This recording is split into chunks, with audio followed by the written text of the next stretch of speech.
कि जितने भी ये साधु सन्यासी, ये पाखंडी अंधविश्वासी लोग हमारे समाज के नेताओं के बारे में, हमारे समाज के जो हमारे ज्ञान के स्रोत हैं उनके बारे में शब्द कहने का काम कर रहे हैं, भीम सेना ऐसे लोगों की जुबान काटने का ऐलान करती है और वो 21 लाख की बात करते हैं। मैं इस मंच से 42 लाख की घोषणा करने जा रहा हूं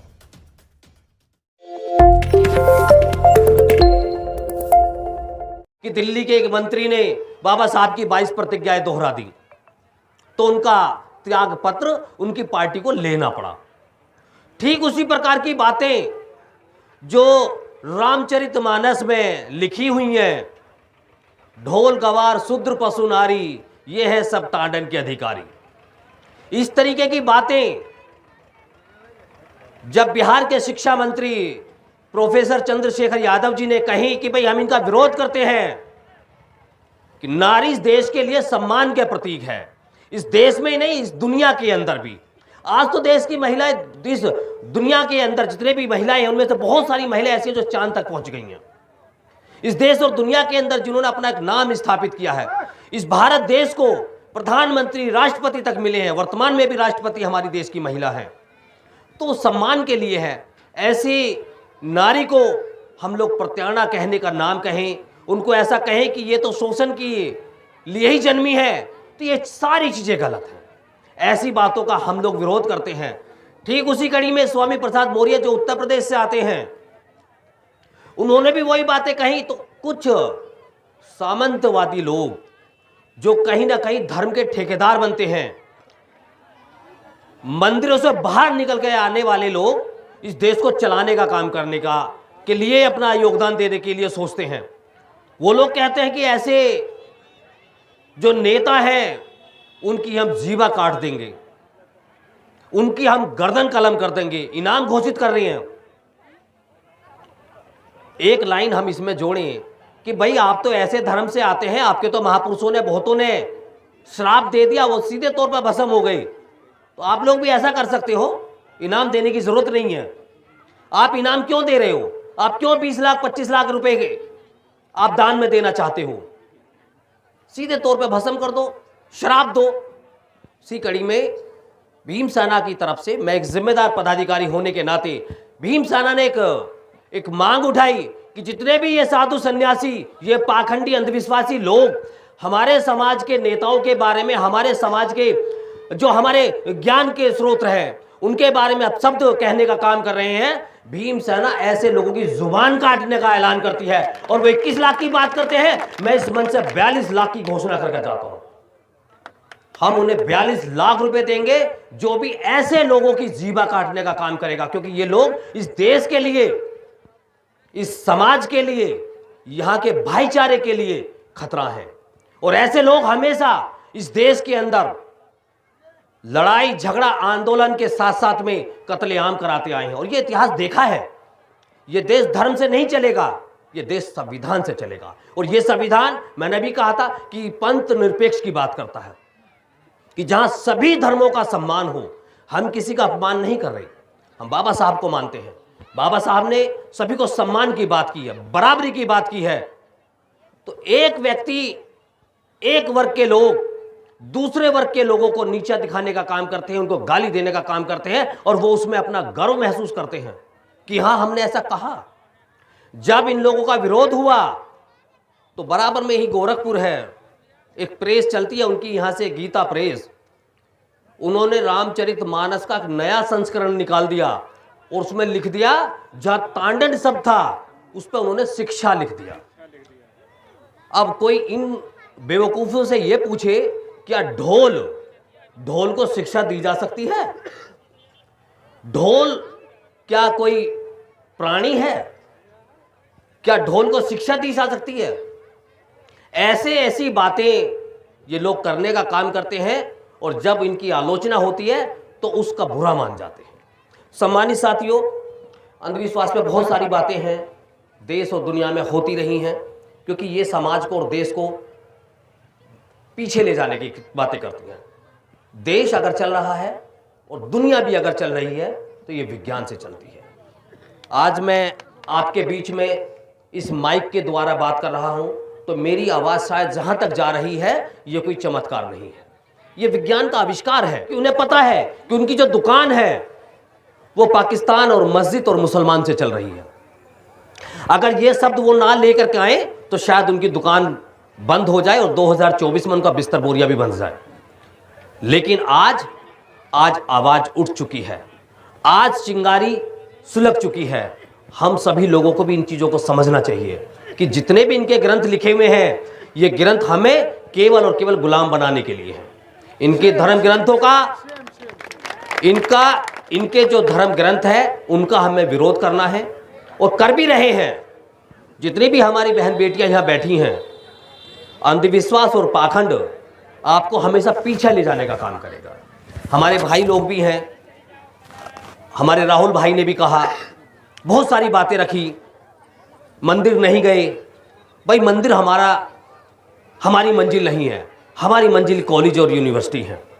अगर हम कहीं से विकास कर सकते हैं, अपने परिवार का पालन पोषण कर सकते हैं, अगर हम डॉक्टर, इंजीनियर, वकील बन सकते हैं तो वो स्कूल, कॉलेज और यूनिवर्सिटी से बनेंगे। मंदिर से तो हम भिखारी बन सकते हैं। क्या कोई चाहेगा ऐसा कि मैं अपने परिवार में अपने बच्चों को भिखारी बनाऊं? कोई नहीं बनाएगा। विज्ञान,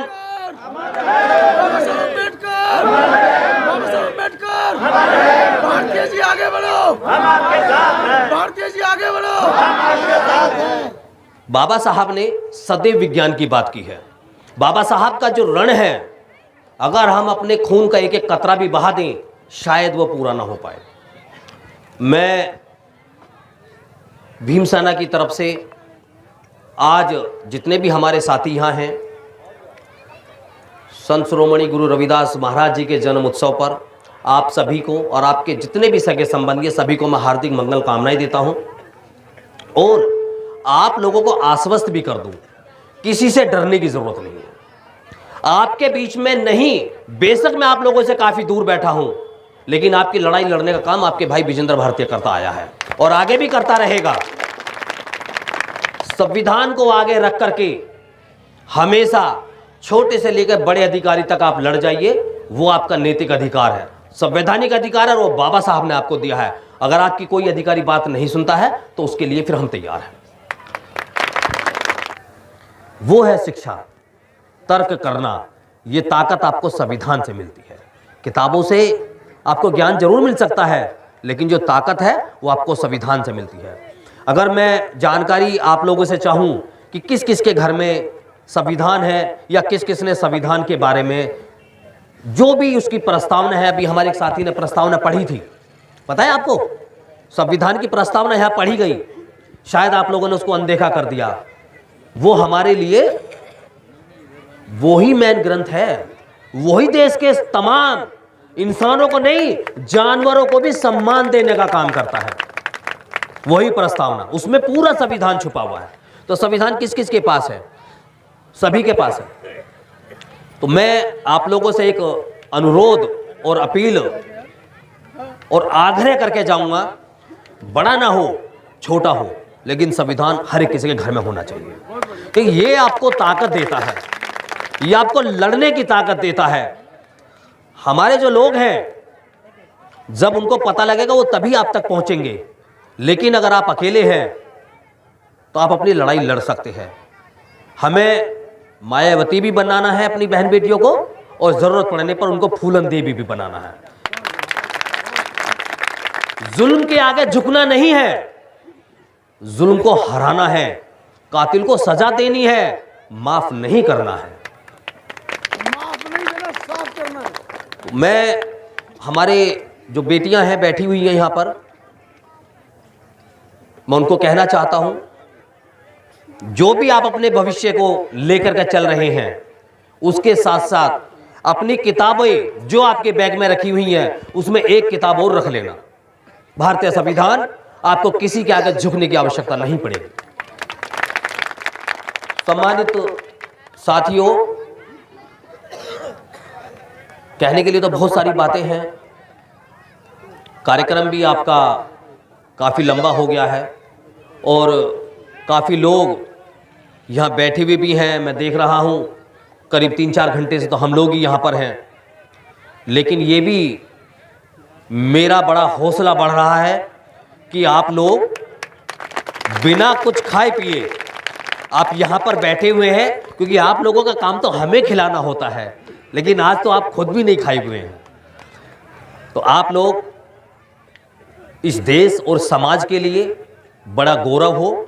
और मैं आपको पुनः फिर आश्वस्त कर दूं, किसी भी प्रकार की कोई भी समस्या अगर आपकी है, सामाजिक है या धार्मिक है, धार्मिक वो नहीं कि हम लोग आपस में नहीं, कोई दूसरा धार्मिक व्यक्ति आपका अगर शोषण करना चाहता है या आपको गलत किसी तरीके की आपके बारे में बातें करता है या आपका शोषण करता है, या स्कूल में किसी की सुनवाई नहीं हो रही है, उसको पढ़ाई से रोका जा रहा है, हमारे लोग यहाँ हैं, तत्परता के साथ उनसे संपर्क करिए।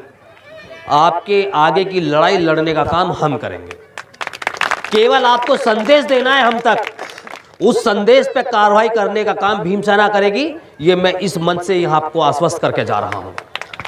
दूसरा, आज के कार्यक्रम के जो मेन हमारे संचालक हैं आशाराम अंबेडकर जी, उनका मैं बहुत बहुत धन्यवाद और आभार प्रकट करता हूँ, क्योंकि उन्होंने एक अच्छा सफल कार्यक्रम इस अपने क्षेत्र में किया। दूसरा धन्यवाद मैं करूँगा हमारे संचालन महोदय का, जो यहाँ से माइक से संचालन कर रहे हैं।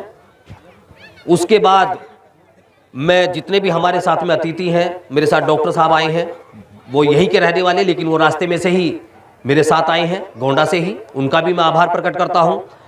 और साथ में सबसे बड़ा आभार